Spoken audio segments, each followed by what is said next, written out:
ବୁଢ଼ା ପାଖରୁ ଏ କଥା ଶୁଣି ଶିଷ୍ୟ ଦୁହେଁ ସେଠାରୁ ମଧ୍ୟ ହତାଶ ହୋଇ ଫେରିଲେ। କାରଣ ଗୁରୁ ତ କହିଛନ୍ତି ଯେଉଁ ପତ୍ର କାହାର ଦରକାରରେ ଲାଗୁନଥିବ କେବଳ ସେହି ପତ୍ର ଆଣିବ। ସେମାନେ ଆଉ କିଛି ବାଟ ଆଗକୁ ଗଲେ, ଦେଖିଲେ ଝିଅଟିଏ ଶୁଖିଲା ପତ୍ର ଏକାଠି କରି ବିଡ଼ା ବାନ୍ଧୁଛି। ପତ୍ରତକ ତାର କି କାମରେ ଲାଗିବ ବୋଲି ପଚାରିବାରୁ ଝିଅଟି କହିଲା, ଏହାକୁ ଘରକୁ ନେଇ ଏଥିରେ ଖଲି ଆଉ ଠୋଲା ତିଆରି କରିବି, ତାହାକୁ ବିକ୍ରି କରି ମୋର ରୋଗିଣା ମା ପାଇଁ ଔଷଧ ଆଣିବି। ଝିଅଟିର କଥା ଶୁଣିବା ପରେ ଶିଶିର ଓ ତୁଷାର ସେଠାରୁ ଶୁଖିଲା ପତ୍ର ନ ନେଇ ଆଗକୁ ଚାଲିଲେ। ଜଙ୍ଗଲ ଭିତରେ ଗୋଟିଏ ଉଚ୍ଚା ଗଛ ମୂଳରେ କିଛି ଶୁଖିଲା ପତ୍ର ପଡ଼ିଥିବାର ସେମାନେ ଦେଖିଲେ। ସେଠାରୁ ପତ୍ର ନିଆଯାଇପାରେ ବୋଲି ଭାବିଲା ବେଳକୁ ଦେଖିଲେ ଚଢ଼େଇଟିଏ ପତ୍ର ପାଖକୁ ଉଡ଼ି ଆସିଲା। ଶୁଖିଲା ପତ୍ରଟିଏ ଥଣ୍ଟରେ ଧରି ପାଖରେ ଥିବା ଗଛ ଉପରକୁ ଉଡ଼ିଗଲା। ଶିଷ୍ୟ ଦୁହେଁ ନିରୀକ୍ଷଣ କରି ଦେଖିଲେ ଚଢ଼େଇଟି ସେଠାରେ ନିଜର ବସା ତିଆରି କରୁଥିଲା।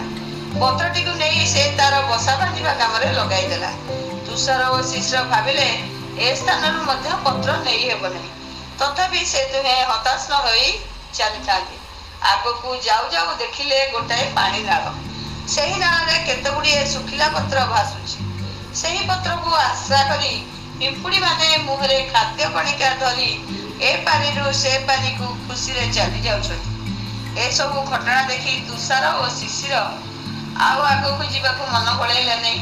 କାରଣ ସେମାନେ ଦେଖିଲେ ଏହି ଶୁଖିଲା ପତ୍ର ମଣିଷଠାରୁ ଆରମ୍ଭ କରି ପଶୁପକ୍ଷୀ, କୀଟପତଙ୍ଗ ସମସ୍ତଙ୍କର ଦରକାରରେ ଲାଗୁଛି। ତେଣୁ ସେ ଦୁହେଁ ଶୂନ୍ୟ ହସ୍ତରେ ଗୁରୁଙ୍କ ପାଖକୁ ଫେରିଯାଇ କହିଲେ, ଗୁରୁଦେବ, ଆପଣଙ୍କ କହିବା ଅନୁସାରେ ଆମେ ବହୁତ ସ୍ଥାନକୁ ଗଲୁ।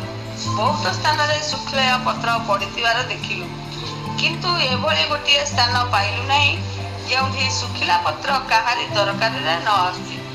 ତେଣୁ ଆମେ ଶୂନ୍ୟ ହସ୍ତରେ ଫେରି ଆସିବାକୁ ବାଧ୍ୟ ହେଲୁ। ଆପଣଙ୍କୁ ଆପଣଙ୍କ ମନ ପସନ୍ଦର ଦକ୍ଷିଣା ଦେଇ ନ ପାରି ଆମେ ଲଜ୍ଜିତ।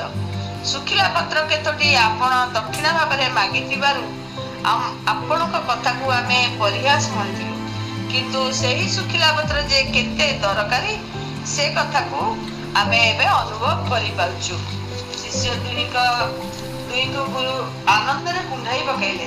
ତାପରେ ସ୍ନେହରେ ସେମାନଙ୍କ ପିଠି ଥାପୁଡ଼ାଇ କହିଲେ, ତୁମେ ଦୁହେଁ ମୋର ନିଷ୍ଠାବାନ ପ୍ରିୟ ଶିଷ୍ୟ। ଦକ୍ଷିଣା ଦେଇପାରିଲନି ବୋଲି ମନ ଦୁଃଖ କରନି, ସେଥିପାଇଁ ଆଦୌ ବ୍ୟସ୍ତ ହୁଅନି। ତୁମେ ଆଜି ଯେଉଁ ଜ୍ଞାନ ଲାଭ କଲ ତାହା ହେଉଛି ମୋର ପ୍ରକୃତ ଗୁରୁ ଦକ୍ଷିଣା।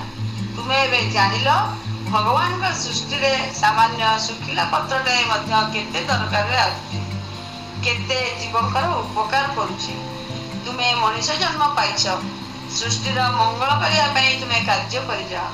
ମଣିଷ ଜନ୍ମ କେବଳ ଅନ୍ୟର ଉପକାର କରିବା ପାଇଁ ଉଦ୍ଦିଷ୍ଟ, ଏ କଥା ଯେପରି ନ ଭୁଲ। ଦୁଃଖ କଷ୍ଟରେ ପଡ଼ିଥିବା ଲୋକଙ୍କୁ ସାହାଯ୍ୟ କରିବାର ସୁଯୋଗ ମିଳିଲେ ତାକୁ କେବେ ହାତଛଡ଼ା କରିବ ନାହିଁ। ରୋଗୀ, ଦରିଦ୍ର ଓ ବୃଦ୍ଧ ଲୋକଙ୍କୁ ସାହାଯ୍ୟ କରିବା ଲାଗି ସର୍ବଦା ପ୍ରସ୍ତୁତ ରହିଥିବ। ସୃଷ୍ଟିର ମଙ୍ଗଳ ପାଇଁ ତୁମେ କାର୍ଯ୍ୟ କରିଗଲେ ସେହି ହେବ ମୋର ଶ୍ରେଷ୍ଠ ଗୁରୁ ଦକ୍ଷିଣା।